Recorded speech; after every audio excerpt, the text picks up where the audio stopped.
Hello and welcome to Sri Lanka Today. The people of the north of Sri Lanka, especially in the Wanni, have had to experience the various phases of the conflict throughout their lives. At this moment, however, they are confronted by a particularly challenging situation. With all efforts being made to capture the Wanni from the LTTE, they have had to flee the area and move to safer locations. In our first report, we take a look at some of the measures that are being taken to address their needs at this trying time. Getting out of the Wanni is no easy task for the people who live there. They must escape from both the fighting as well as the LTTE. And that is what these people have managed to do. These recently arrived families join others who have been provided temporary shelter at the place known as Manik Farm in Vaunia. Already we have established 3 locations in Vaunia. One is at Nelakulam, functioning as a transit camp. Another one is established at Manik Farm as a transit camp.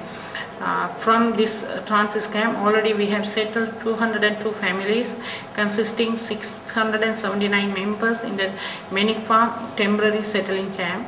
We have provided all the basic infrastructure facilities for them. We are continuously providing the cooked meals also for these people.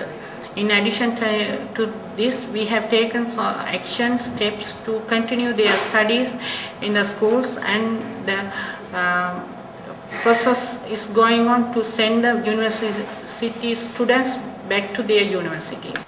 With thousands more expected to come out of the Wanni in the immediate future, the government is gearing itself to support the government agent and meet the people's needs under the supervision of the Ministry of Resettlement and Disaster Relief Services.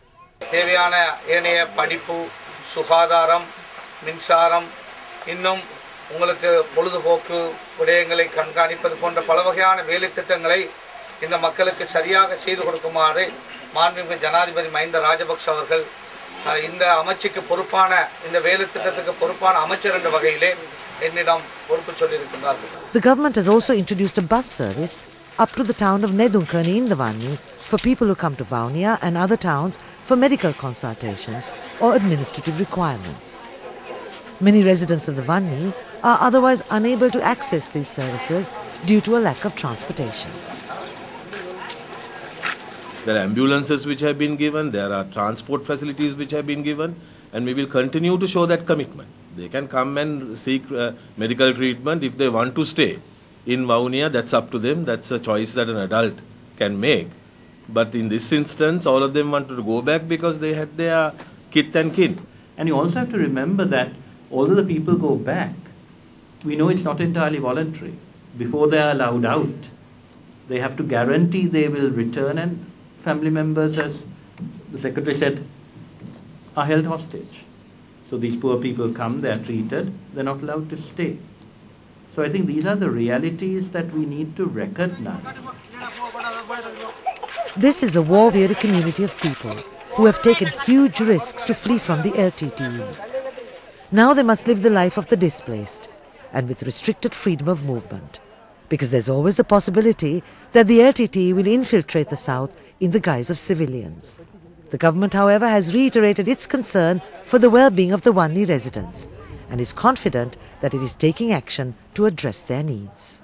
Have a look at the latest UNICEF report, which was released about a week ago. They have commended without reservation our commitment to health services and education services at the grassroots level. They say they cannot find a better example of a commitment to health and education than Sri Lanka. Excellent report. Now UNICEF released this, it's been released worldwide, and we are justifiably proud about it.